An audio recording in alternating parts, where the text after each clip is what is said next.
Cette réunion du COPILRI prendra fin le 27 juillet prochain. Le ministre des Affaires étrangères gabonais Alain-Claude Bilibizé est revenu sur l'enjeu capital de cette rencontre qui réunit les ministres, ceux des Finances, ceux de la Défense, mais aussi ceux des Affaires étrangères, des États membres de la CEAC et les experts de cette institution sous-régionale.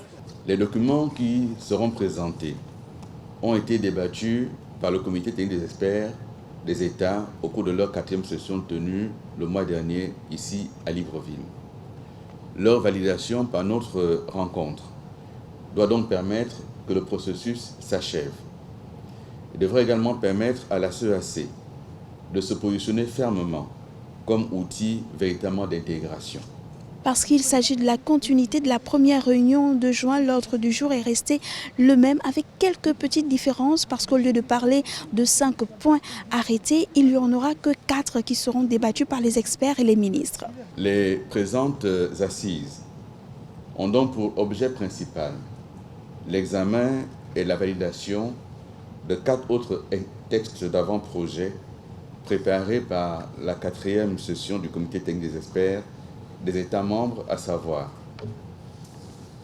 le cadre organique, le statut du personnel, le règlement financier et le protocole relatif au Conseil paix et sécurité de l'Afrique centrale.